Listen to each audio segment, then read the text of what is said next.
Hey ya folks, how's it going? I'm Lexi and I really like tabletop games. So much so that I review one here once a week, every week at the gaming table. I try to keep it under 10 minutes, so hopefully I can help you find your next game. If that sounds interesting to you, I encourage you to subscribe and keep watching today's video.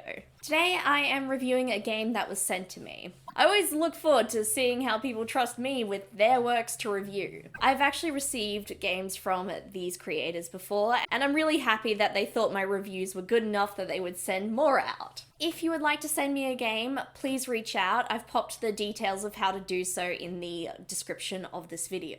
From the folks of Orcs Unlimited, this is We Hunt Bugs. We Hunt Bugs takes place in a dystopian future. Humanity has left Earth behind to live in the stars and terraform planets and moons to their satisfaction. During emigration, faster than light travel was discovered, though there was a slight blip. For some reason, during faster than light travel, there was a not zero chance of your ship careening into a bubble of massive bugs. To deal with this, different corporations joined together at the corporate council to decide what to do. They decided to create bug hunting licenses. This allows contractors to earn money and collect bounties by killing giant bugs. No, the government didn't want to get involved. There's a few different ways hunters can operate, and there's a few different licenses and fees you can pay to make it work. Generally though, the hunters in this game are going to have some affiliation with one of the corporations of this galaxy. Because this is a bit of a dystopian future, there's been some interesting cultural developments. Swearing and bad language was really frowned upon, so now we use alternatives to get our feelings out. Your character's quality of life and how their family lives can really vary just from where they happen to be born. We Hunt Bugs is played with a game master, some players, a copy of the rules, some writing utensils, and some d6s. To perform any action, you need to state what your character wants to do. The Game Master will then set a difficulty number that needs to be overcome. The player will then roll a number of dice depending on the number of bubbles they've coloured in for a relevant ability. Then they add all the results of the dice together. If you happen to roll a 6 on your d6, you get to keep that result of a 6, re-roll the die, and then add that new number to the result. Also, if a player has a skill that might be relevant to a test, they get to add that number to the sum as well. The start of character creation for this game begins with the characters choosing a corporate affiliation. There's the company, who focus on killing bugs. There's the Galactic Parcel Services, who move small goods about. There's Mustaine Arms, who manufactures weapons. Colonial Clone Insurance, who clone people in the unfortunate case of death. The Universal Fright Corporation, who are the movers of big stuff in the galaxy. There's Spinwood Entertainment Limited, who control most of the media that everyone consumes. And then there is Wolf Financial Services, who just seem to be everywhere and have a branch on every single settlement, save a couple. Selecting a corporation will give your character some benefits to choose from.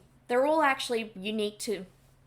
These benefits can give you access to more resources, and generally you can't find these benefits elsewhere in the game mechanics or from other companies. You then need to distribute some points into your abilities. There's intelligence, charisma, and physique. The skills you have are fight, athletics, investigation, communication, pilot, mechanics, security, survival, and then any special skills that are offered by your company affiliation. Characters are then assigned an initiative score, a hit score, and a soul score. You then get to calculate some starting currency known as seed, and then you use that to buy all of your character's equipment. I don't have a lot of time to cover all the equipment, which is such a shame because there's some fantastic options. There's some good old faithfuls like just a regular old machete, and then there are some really elaborate weapons which do so much potential damage, but they're often very expensive and sometimes they have a non-zero chance of backfiring horribly. You then have a table to roll on to see what is driving your character for the next hunt. apart from gaining additional seed. Some are really fun, some are sad. For example, there is You Killed My Father, Prepare to Die, where your character is driven to kill the bug that killed their father. I hope it didn't happen to them more than once. I did also get a copy of the Outfitter's Guide and a pre-written adventure. The Outfitter's Guide expands a bit on the items that are available in the game for your player characters to potentially purchase and use. There's lots of cool weapons that do even crazier things, and some that cost so much money. I have to say though, my favorite bit was right at the end, where they talked about alternative cloning services. Cloning costs a lot of money, and these alternatives are definitely cheaper, but they are sometimes weird and a little bit wacky. The adventure you get is called Below Deck Blues. I definitely think it's a solid adventure with some fun moments of action and some moments to pull on your heartstrings. It even includes a few extra enemies you can toss into any interaction or combat if your players are breezing through the story. I do kind of wish all of these 3 small books came as one book. This game was originally created for Zine Quest month, so I understand why they came in this format. I just think that these are short enough that they could have been compiled together into one book really easily.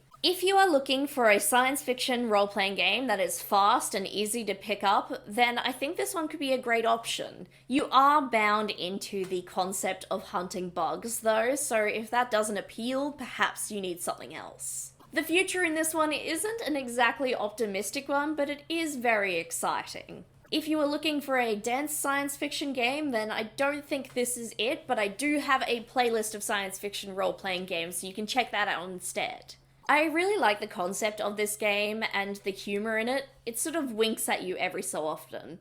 It's absolutely a game you could bring to the table easily. Sadly, at the moment, there isn't a way to get We Hunt Bugs in print form as I am recording. I will say though, you can grab the 3 books that I showed off and more on DriveThruRPG. The PDFs for the ones that I reviewed at the moment are under $2 each, so that is an absolute bargain. I want to say a big thank you to Orcs Unlimited for sending me a copy of not only their game manual, but the Outfitter's Guide and the pre-written adventure.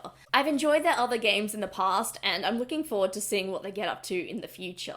If you have a game that you've made that you would like to see here on the channel, please reach out to me. If you were in the world of We Hunt Bugs and you had to hunt bugs, is there a particular corporation you think you'd be drawn to? Let me know your thoughts in the comments down below. While you're there, I encourage you to like, subscribe, turn on notifications, and maybe even share this video with a friend. It actually all does really help this channel get more notice. I also have a Ko-Fi page where you can donate to this channel to help keep things going. I hope you're all well, and I look forward to seeing you next time at the gaming table. Bye!